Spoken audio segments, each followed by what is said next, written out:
नमस्कार श्रोताओं, आप देख रहे हैं स्टोरी अड्डा 365 सतेंद्र के साथ।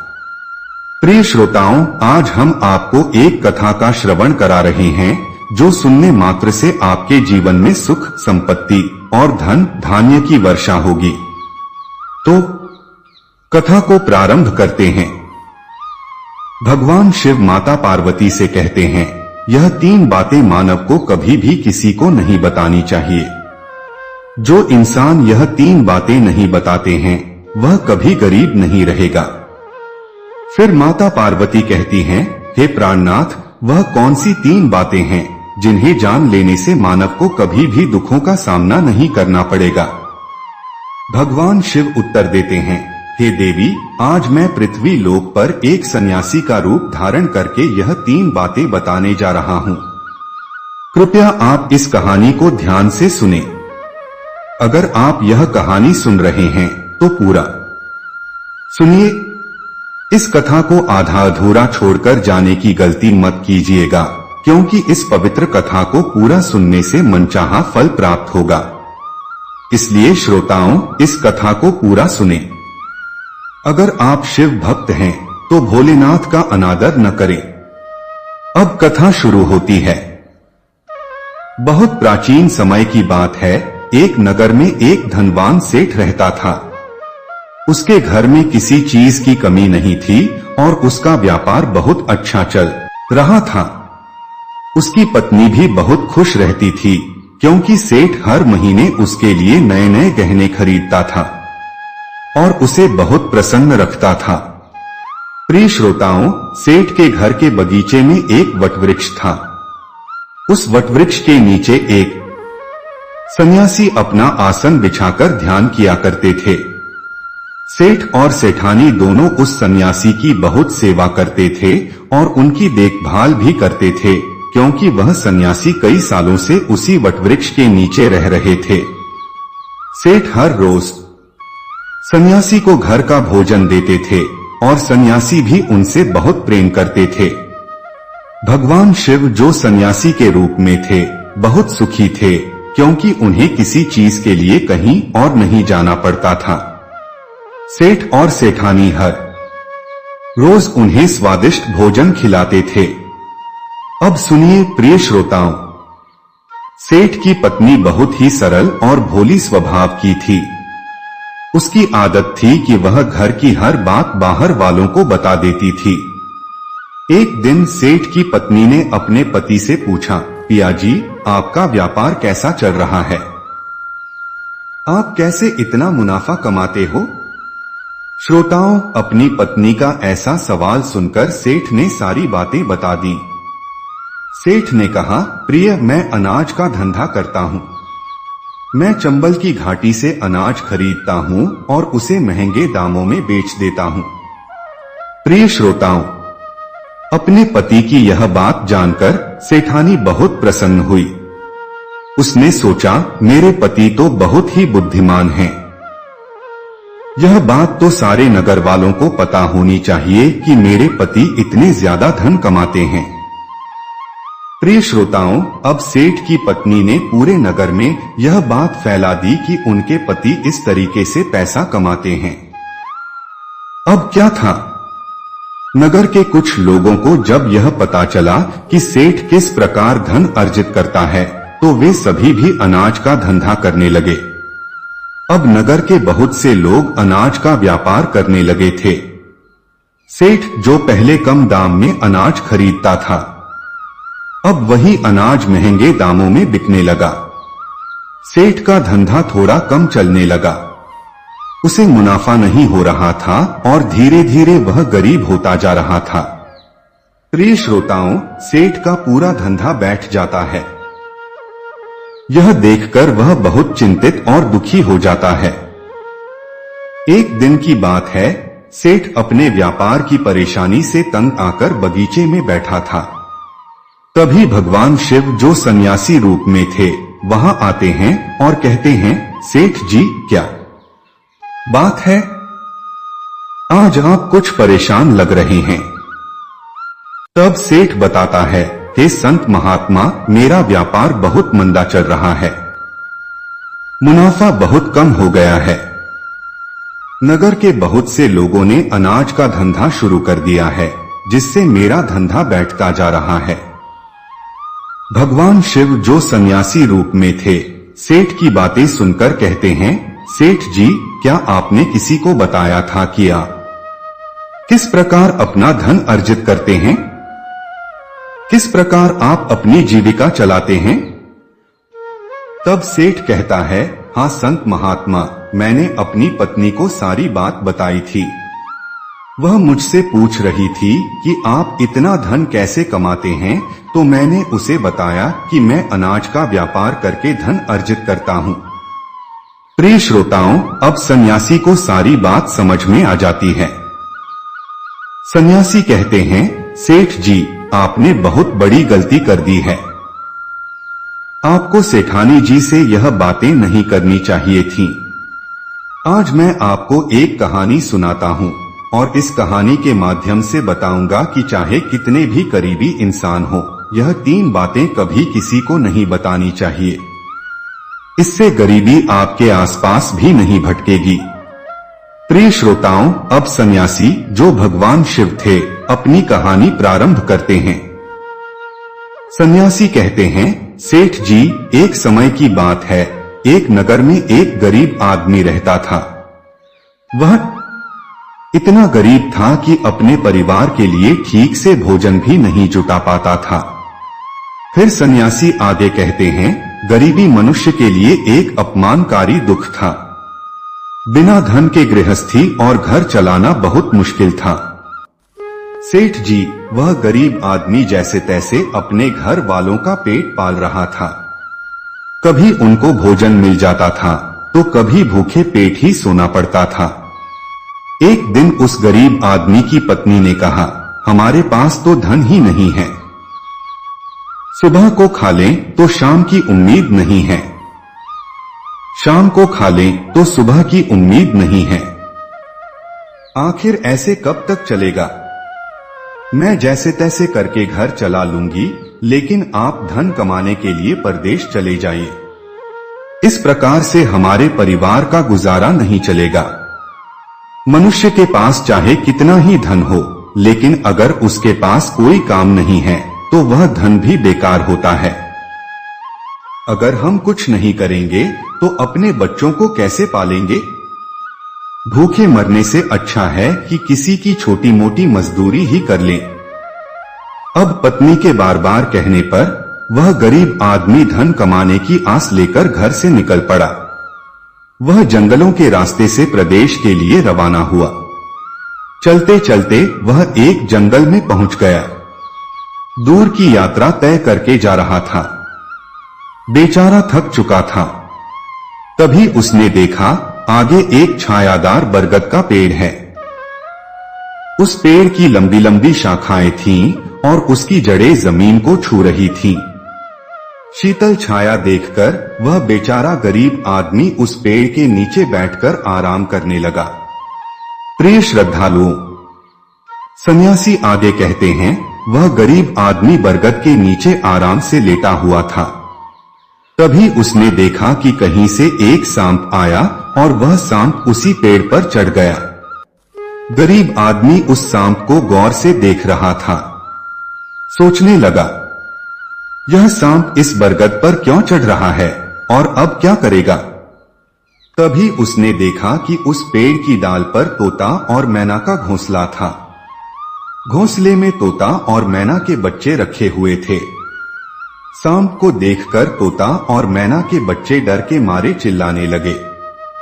वह गरीब आदमी देखते ही समझ गया, यह दुष्ट सांप इन बच्चों को खाने आया है। सोचने लगा, मैंने तो इन बच्चों को देख लिया है। अगर अब मैं इन्हें नहीं बचाता हूं तो मुझे बहुत पाप लगेगा। बच्चे तो बच्चे ही होते हैं, चाहे वे इंसान के हों या किसी पक्षी के। बच्चों की हमेशा रक्षा करनी चाहिए। उधर सर्प उन बच्चों के पास पहुंच जाता है। तभी वह गरीब आदमी उठता है और फटाफट बरगद के पेड़ पर चढ़ जाता है। उसने उस सर्प को मार गिराया और नीचे फेंक दिया। फिर उसी बरगद के नीचे आकर लेट गया। तोता और मैना के बच्चे अपनी रक्षा करने वाले उस गरीब आदमी को मन ही मन बहुत दुआएं देने लगे। प्रिय श्रोताओं, उसी समय तोता और मैना अपने बच्चों के पास आते हैं। अपने माता पिता को पास आते देख तोता और मैना के बच्चे बहुत खुश होते हैं और उन्हें पूरी घटना बताते हैं। आज इस वृक्ष के नीचे जो इंसान लेटा है वह हमारे लिए देवदूत बनकर आया है। हमें खाने के लिए एक भयंकर सर्प आया था। तोता और मैना के बच्चे बोले, इसी इंसान ने उस भयानक सर्प को मारकर हमारे प्राण बचाए हैं। हम इसके ऋणी हो गए हैं। अगर यह इंसान उस सर्प को नहीं मारता तो आज हम घोंसले में जीवित नहीं होते। इसका हम पर बड़ा एहसान हो गया है। अपने बच्चों के मुख से उस मुसाफिर की प्रशंसा सुनकर तोता और मैना बहुत खुश होते हैं। तोता और मैना उस गरीब आदमी के पास पहुंचते हैं और कहते हैं, हे मनुष्य, तुमने आज हमारे बच्चों की जान बचाकर हमें अपना ऋणी बना लिया है।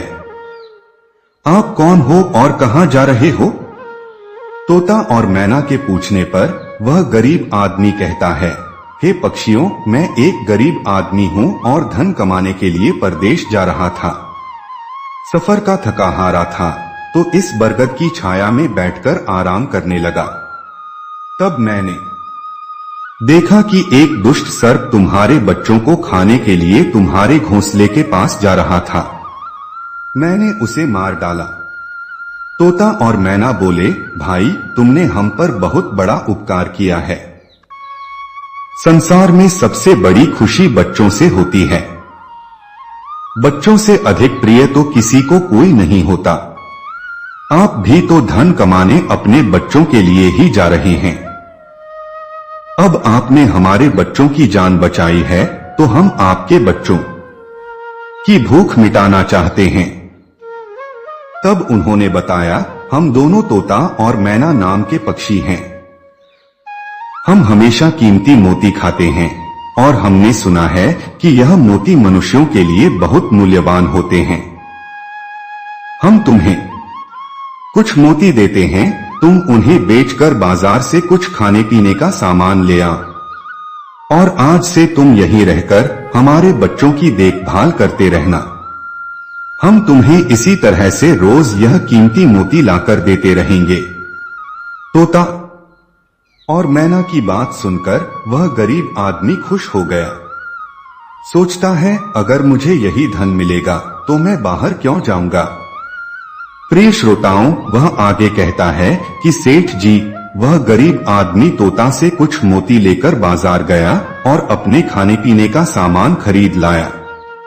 उस वृक्ष के नीचे उसने एक झोपड़ी बना ली और वहीं रहने लगा। वह तोता और मैना के बच्चों की देखभाल करने लगा। अब तो तोता और मैना निश्चिंत हो गए थे। उन्हें उनके बच्चों की रक्षा करने वाला मिल गया था। अब वे निश्चिंत होकर भोजन के लिए सुबह अपने घोंसले से उड़ जाते थे और शाम को लौटकर आते थे।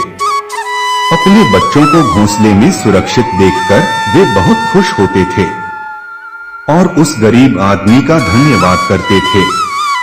हर रोज वे उसे कुछ मोती लाकर देते थे। इस तरह से धीरे धीरे तोता और मैना की सेवा करते हुए उस गरीब व्यक्ति को 2 महीने बीत गए। इधर तोता और मैना के बच्चे भी बड़े हो गए। अब उस गरीब आदमी को अपनी पत्नी और बच्चों की याद आने लगी। एक दिन उसने तोता और मैना से कहा, हम अपने घर जाना चाहते हैं। पता नहीं हमारी पत्नी और बच्चे कैसे हैं।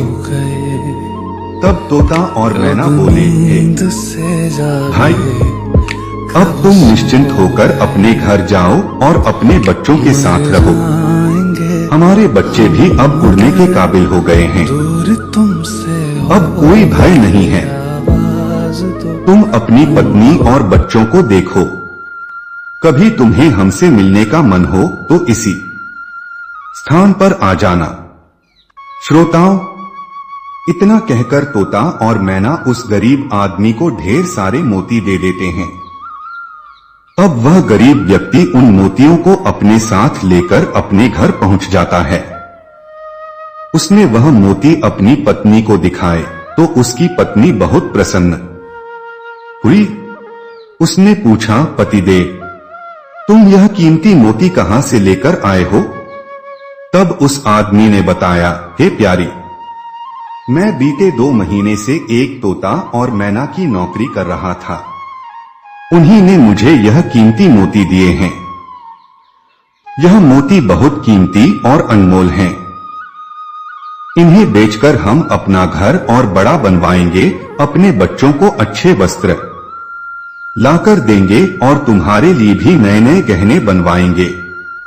प्रिय श्रोताओं, भगवान शिव सन्यासी रूप में कहते हैं, सेठ जी, अब वह आदमी उन मोतियों को बेचकर बाजार से अपने घर का सारा जरूरी सामान ले आया और अपना नया घर बनवाने लगा।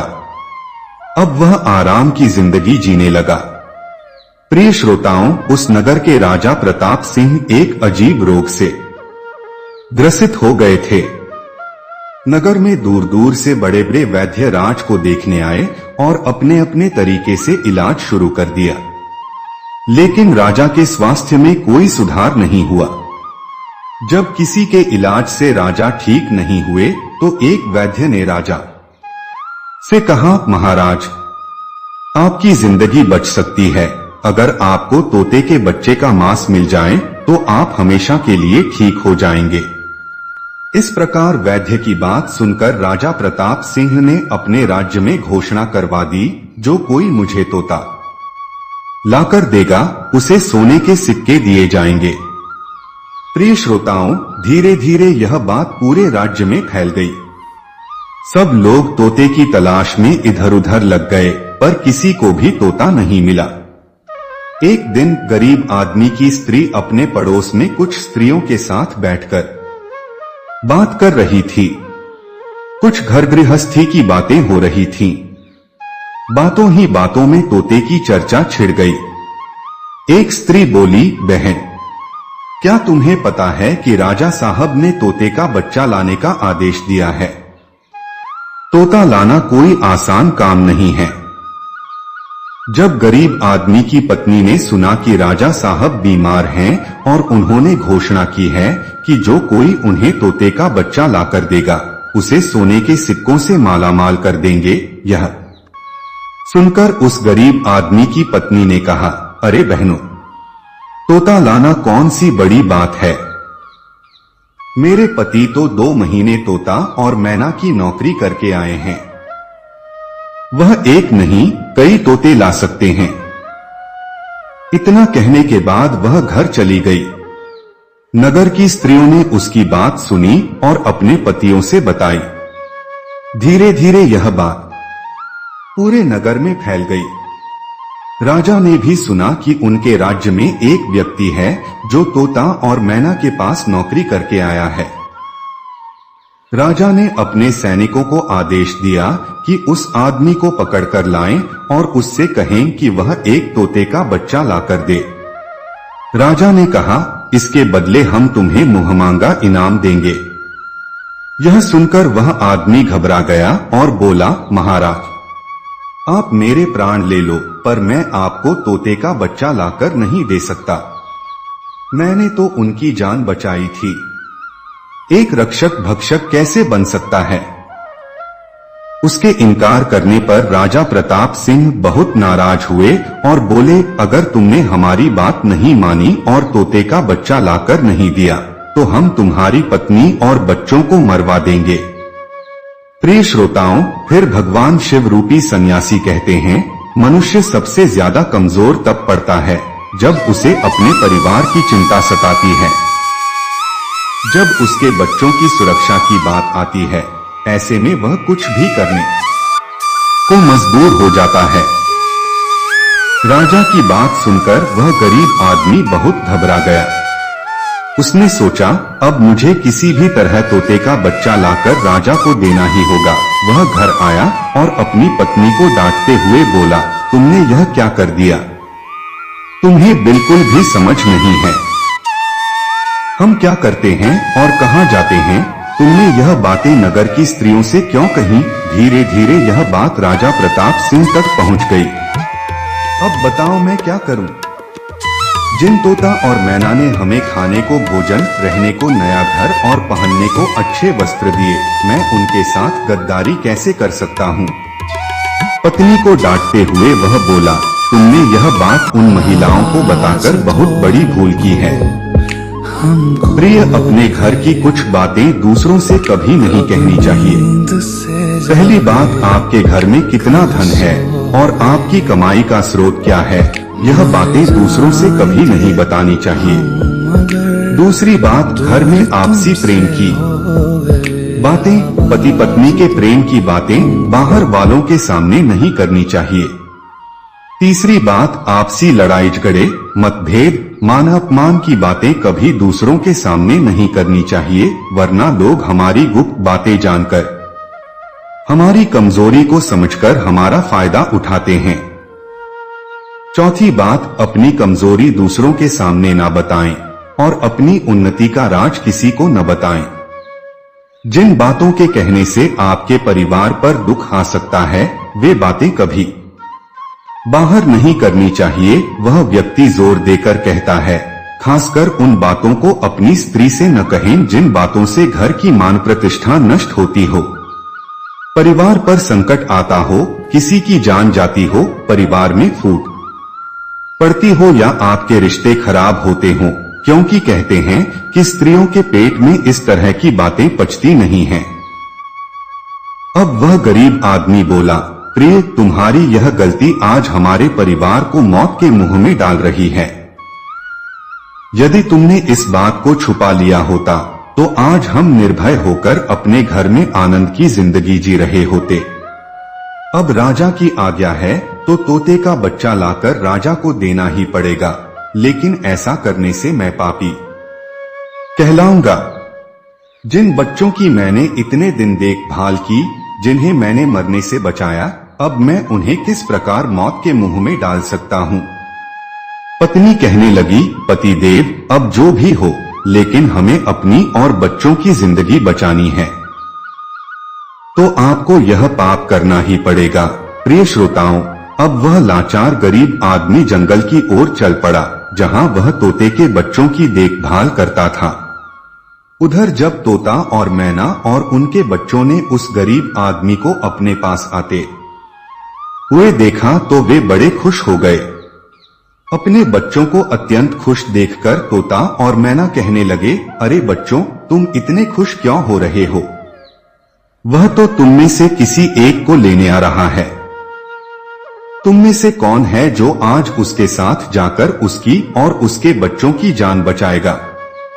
तोता ने आगे कहा, लेकिन एक बात याद रखना, तुम में से जो भी उसके साथ जाएगा वह कभी लौटकर नहीं आएगा, वह नगर के राजा का भोजन बन जाएगा। प्रिय श्रोताओं, तब तोते के बच्चों ने पूछा, आप ऐसा क्यों कह रहे हैं।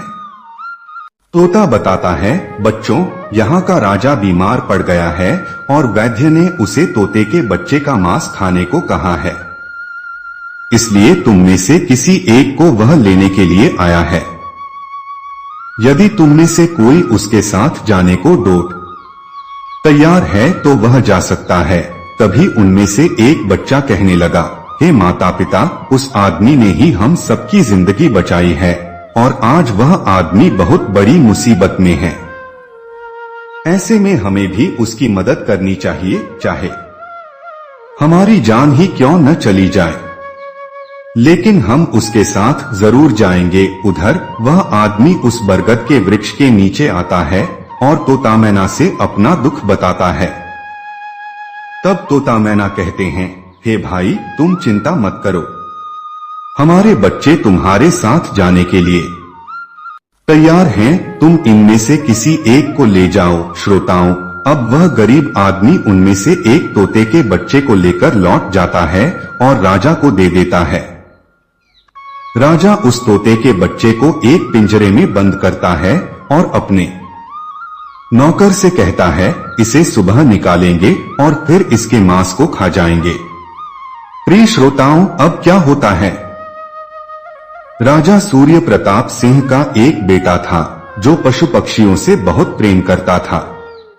उसे यह नहीं पता था कि यह तोता उसके पिता के खाने के लिए लाया गया है। वह अपने मित्रों के साथ उसी जगह पर खेल रहा था जहां तोते का बच्चा पिंजरे में था। राजकुमार ने जब एक सुंदर तोते को पिंजरे में बंद देखा तो वह उसके साथ खेलने लगा। तभी राजकुमार का एक मित्र कहता है, मित्र, तुम इस पक्षी को बाहर निकालो। यह कितना सुंदर तोता है। पिंजरे में इसका रहना बिल्कुल सही नहीं है। हम इसे आजाद कर देते हैं। अपने मित्र की बातें सुनने के बाद राजकुमार ने उस तोते के बच्चे को पिंजरे से बाहर निकाल दिया। जैसे ही वह पिंजरा खोलता है, तोता का बच्चा आकाश में उड़ जाता है। धीरे धीरे यह बात राजा तक पहुंची कि आपके राजकुमार ने उस तोते को छोड़ दिया है। अब आपके प्राण बचाना बड़ा ही मुश्किल है। यह सुनकर राजा को बहुत गुस्सा आया। उन्होंने तुरंत राजकुमार को बुलाया और गुस्से में कहा, अरे नादान पुत्र, तूने उस तोते के बच्चे को क्यों छोड़ दिया। राजकुमार बहुत घबरा गया और बोला, पिताजी, मुझे क्या पता था कि वह उड़ जाएगा। मैं तो उसके साथ खेल रहा था। अपने पुत्र की बात सुनकर राजा को और भी गुस्सा आया। उन्होंने उसे नगर से निकालने का आदेश दे दिया। प्रिय श्रोताओं, अब राजा के सैनिक राजकुमार को नगर की सीमा से बाहर छोड़ देते हैं। उधर वह तोते का बच्चा उड़कर अपने माता पिता के पास पहुंचता है और उन्हें सारी बात बताता है कि राजा के बेटे ने उसे आजाद कर दिया है। तोता और मैना ने जब अपने बच्चे को देखा तो कहा, पुत्र, राजा के बेटे ने तुम्हें तो आजाद कर दिया, लेकिन वह खुद संकट में फंस गया है। उसके दुष्ट पिता ने उसे नगर से बाहर निकाल दिया है। अब उसकी जिंदगी की जिम्मेदारी तुम्हारे ऊपर है। तुम जाओ और उसकी मदद करो। प्रिय श्रोताओं, तोता राजकुमार की मदद करने के लिए उसके पास पहुंच जाता है। राजकुमार उसे देखते ही पहचान लेता है और कहता है, यह तो वही पक्षी है जिसे मैंने पिंजरे से आजाद किया था। तुम्हारी वजह से मुझे मेरे पिता ने नगर से निकाल दिया है। अब तुम ही बताओ मैं क्या करूं? कहां जाऊं? तोता कहता है, मित्र, तुम चिंता मत करो। तुमने मेरी जान बचाई थी, इसलिए मैं तुम्हारी मदद करने आया हूं। दुख सुख में अब मैं तुम्हारे साथ ही रहूंगा। श्रोताओं, अब राजकुमार खुश हो जाता है क्योंकि उसे कम से कम एक साथी तो मिल ही गया था। अब तोता और राजकुमार दोनों एक दूसरे नगर में घूमने लगते हैं। चलते चलते वे दोनों एक सुंदर बगीचे में पहुंच जाते हैं। उसी बगीचे में वहां के राजा की पुत्री भी अपनी सहेलियों के साथ घूमने आया करती थी। उस राज्य के राजा की कन्या का नाम सुलेखा था। राजकुमारी सुलेखा बहुत ही सुंदर थी और उसकी खूबसूरती की चर्चा पूरे नगर में होती थी। राजकुमार और तोता उस बगीचे में बैठे हुए थे। तभी वहां राजा की कन्या सुलेखा अपनी सहेलियों के साथ बगीचे में घूमने आती है। राजकुमारी को देखकर राजकुमार वृक्ष के पीछे छुप जाता है और तोता राजकुमारी के सामने पहुंच जाता है। राजकुमारी उस सुंदर तोते को देखकर मोहित हो जाती है। वह उसे पकड़ना चाहती है, लेकिन तोता उसकी पकड़ में नहीं आता। यहाँ राजकुमार राजकुमारी सुलेखा की सुंदरता पर मोहित हो जाता है। प्रिय श्रोताओं, कुछ समय बगीचे में टहलने के बाद राजकुमारी अपने महल में लौट जाती है। राजकुमार पूरी तरह से राजकुमारी पर मोहित हो गया था। अब तो उसे एक पल भी अच्छा नहीं लग रहा था। तब तोता ने कहा, मित्र, तुम चिंता मत करो। तुम जिसे चाहने लगे हो मैं तुम्हें उससे मिलवा दूंगा। राजकुमार बोला, मित्र, तुम मुझे किसी भी तरह उस राजकुमारी से मिला दो। मैं उसके बिना अब रह नहीं पाऊंगा। तोता बोला, मित्र तुम मुझ पर भरोसा रखो, मैं पता लगाकर आता हूँ कि राजकुमारी कहाँ रहती है और तुम उससे कैसे मिल सकते हो। प्रिय श्रोताओं, अब तोता राजकुमारी सुलेखा के पास जाता है। राजकुमारी के महल में चारों तरफ सैनिक तैनात थे, लेकिन तोता उड़ता हुआ ऊपर से जाता है और जाकर राजकुमारी के कक्ष के बाहर बैठ जाता है। तोता वहां से सब नजारा देखता है और सारी बात आकर राजकुमार को बताता है कि महल में जाकर राजकुमारी से मिलना बहुत मुश्किल है। तोता कहता है, तुम एक काम करो, अपना रुमाल मुझे दे दो, मैं तुम्हारा रुमाल आज राजकुमारी के पास रखाता हूँ और उसकी चुनरी ले आऊंगा। प्रिय श्रोताओं, अब रात में तोता राजकुमार का रुमाल लेकर राजकुमारी के पास रखाता है और राजकुमारी की चुनरी साथ ले जाता है। सुबह जब राजकुमारी सुलेखा जागती है तो देखती है कि उसकी चुनरी गायब है और उसके पास एक रुमाल रखा हुआ है। राजकुमारी तुरंत समझ जाती है कि रात में कोई पुरुष उसके कक्ष में आया था। उसने देखा कि उसकी चुनरी गायब है और उसकी जगह किसी पुरुष का रुमाल रखा हुआ है। राजकुमारी बहुत व्याकुल हो जाती है और अपने सभी सिपाहियों को सावधान कर देती है। वह सिपाहियों से पूछती है, रात में मेरे पास कौन आया था, लेकिन किसी के पास कोई जवाब नहीं होता। अब राजकुमारी के कक्ष की सुरक्षा और बढ़ा दी जाती है। प्रिय श्रोताओं, अगली रात फिर से वही तोता राजकुमारी के कक्ष में जाता है और अपने मित्र द्वारा लिखी हुई चिट्ठी को राजकुमारी के पास रखकर चला आता है।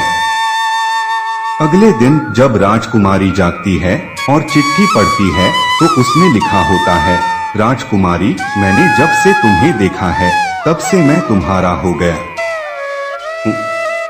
मैं तुमसे विवाह करना चाहता हूँ।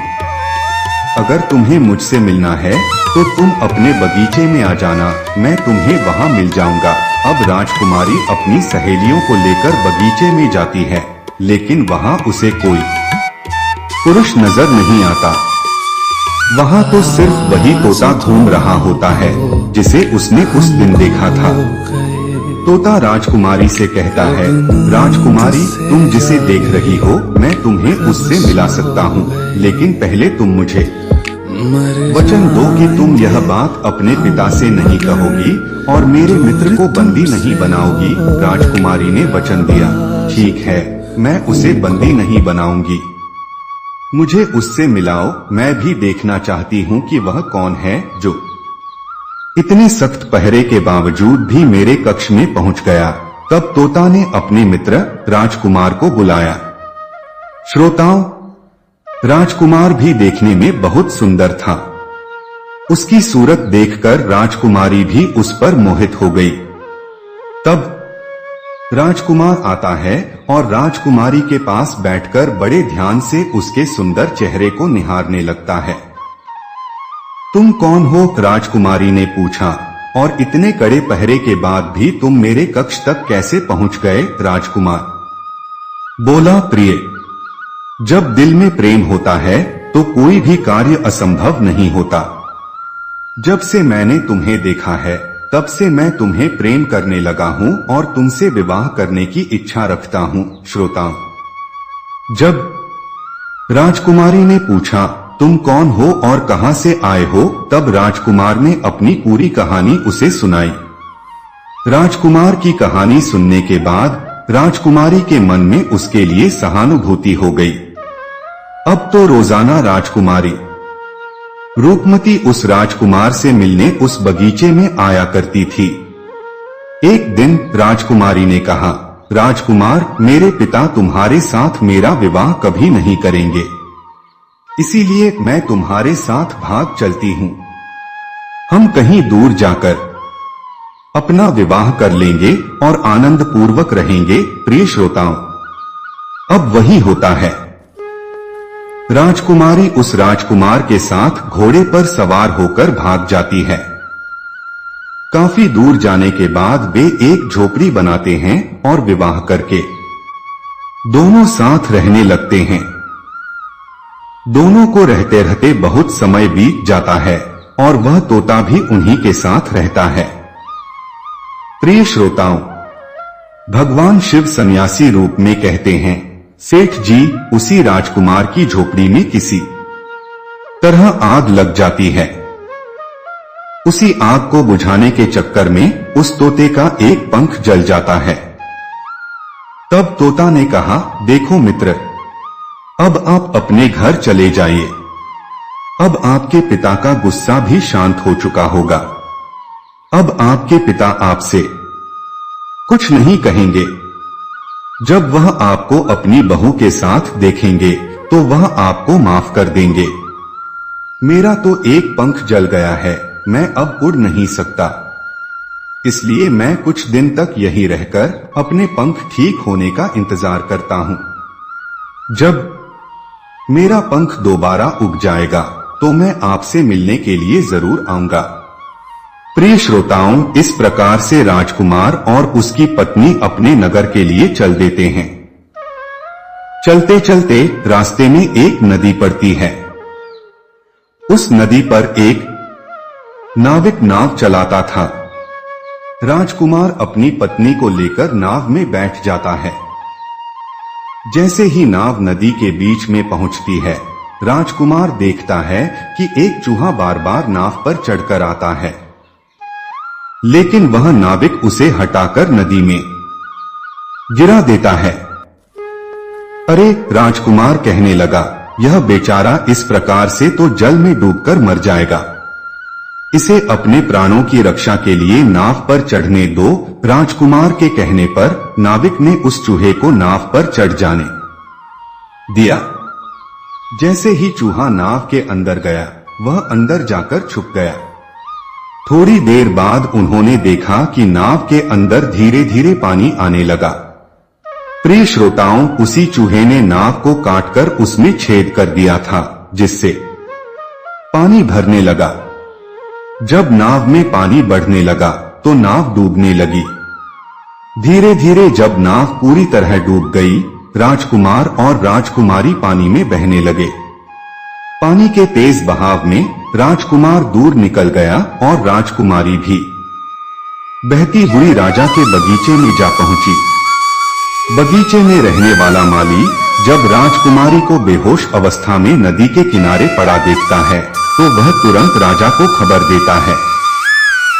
राजा जब सुंदर राजकुमारी सुलेखा को देखता है तो वह उस पर मोहित हो जाता है। वह उसे अपने महल में ले आता है और राज्य वैद्य से उसका इलाज करवाता है। कुछ दिन बीतने के बाद जब राजकुमारी ठीक हो जाती है तो एक दिन वह देखती है कि राजा उसके करीब खड़ा है। हे राजकुमारी, राजा कहने लगा, तुम्हारा इस दुनिया में कोई नहीं है। अब तुम मेरी रानी बन जाओ और महलों में बड़े आराम से रहो। प्रिय श्रोताओं, राजकुमारी सुलेखा बहुत बुद्धिमान थी। उसने सोचा, अगर मैं राजा को अभी मना करती हूँ तो वह जबरदस्ती करेगा, इसलिए उसने राजा से कुछ दिनों की मोहलत मांगी। राजा साहब, सुलेखा बोली, थोड़े दिन ठहर जाइए, फिर मैं आपसे विवाह कर लूंगी। अब राजकुमारी महल में रहने लगी और गरीब असहाय लोगों को भोजन करवाने लगी। श्रोताओं, उधर राजकुमार जो पानी में बह गया था, वह बेचारा मुसीबत का मारा इधर उधर घूमता हुआ उसी जगह पहुंच जाता है जहां राजकुमारी गरीबों को भोजन करवा रही थी। वहीं राजकुमार भी पहुंच गया। जैसे ही राजकुमारी ने उसे देखा, उसकी आंखों में आंसू आ गए। राजकुमारी ने राजकुमार को एकांत में बुलाकर पूरी बात बताई। हे स्वामी, उसने कहा, आप यहाँ आराम से रहिए और इसी राजा की नौकरी कीजिए। जब हमें मौका मिलेगा तब हम यहाँ से भाग चलेंगे। राजकुमार उसकी बात से सहमत हो गया और राजा का नौकर बनकर महल में रहने लगा। वह राजकुमारी की सहायता करने लगा और गरीबों को भोजन परोसने लगा। राजा को यह नहीं पता था कि राजकुमार उसका पति है। वह तो उसे अपना नौकर ही समझता था। प्रिय श्रोताओं, इस प्रकार राजकुमार और राजकुमारी पक्षियों को दाना चुगाने लगे। एक दिन वही तोता जिसे राजकुमारी पहले देख चुकी थी वहां आया। अब उसके नए पंख निकल चुके थे। जब तोता ने उन्हें देखा तो वह उन्हें पहचान गया। राजकुमारी, उसने कहा, आप चिंता मत करें, मैं आपकी मदद करूंगा। राजकुमारी ने तोता को पूरी कहानी सुनाई और उसकी आंखों में आंसू आ गए। आज रात राजा के सभी सैनिक सो जाएंगे, तब हम तुम्हें यहां से निकालकर तुम्हारे पिता के घर पहुंचा देंगे। प्रिय श्रोताओं, वही हुआ जो होना था। जब रात होती है तो राजा के सभी सिपाही गहरी नींद में सो जाते हैं। जब सभी सैनिक सो गए तो उसी समय राजकुमारी और राजकुमार महल से निकल पड़े। रात के अंधेरे में वे राजकुमार अपने पिता प्रताप सिंह के राज्य में पहुंच गए। राजकुमार अपनी पत्नी को साथ लेकर अपने पिता के पास पहुंचा। उन्हें देखकर राजकुमार का पिता बहुत प्रसन्न हुआ। उसे अपनी करनी पर पश्चाताप हुआ कि उसने अपने पुत्र को नगर से निकालकर बहुत बुरा किया। वह बार बार अपने पुत्र से क्षमा मांगता है। तब राजकुमार ने बताया, हे पिताजी, मेरी रक्षा उसी तोते ने की जिसे आप मारकर खाना चाहते थे। उसी ने मेरे प्राण बचाए हैं और मुझे शत्रुओं से छुटकारा दिलाया है। राजकुमार के मुख से तोते की बात सुनकर राजा बहुत प्रसन्न हुआ और उसी दिन से राजा ने प्रण किया, आज से हमारे राज्य में कोई भी पशु पक्षियों को नहीं मारेगा और सभी लोग उन्हें दाना देंगे। प्रिय श्रोताओं, इतनी कहानी सन्यासी सेठ जी को सुनाते हैं। देखा सेठ जी, इस प्रकार कुछ बातें बताने पर जीवन में घोर संकट आ सकता है, इसलिए यह बातें किसी को भी नहीं बताना चाहिए। जैसे आपने अपनी पत्नी को बताया कि आप किस प्रकार धन अर्जित करते हैं और आज आपका व्यापार खतरे में है। प्रिय श्रोताओं, सेठ जी को अपनी गलती का एहसास होता है। वह अपनी पत्नी को समझाते हैं, तुम इन बातों को किसी को मत बताया करो। फिर भगवान शिव कहते हैं, हे देवी, हमारी आज की यह कहानी यहीं समाप्त होती है। उम्मीद है आप सभी को यह वीडियो अच्छी लगी होगी। अगर आप शिव के सच्चे भक्त हैं तो चैनल को सब्सक्राइब और वीडियो को लाइक करके कमेंट में हर हर महादेव लिख दीजिए। मिलते हैं अगली वीडियो में किसी और रोमांचक कहानी के साथ। तब तक देखते रहिए स्टोरी अड्डा 365 फीट सत्येंद्र के साथ।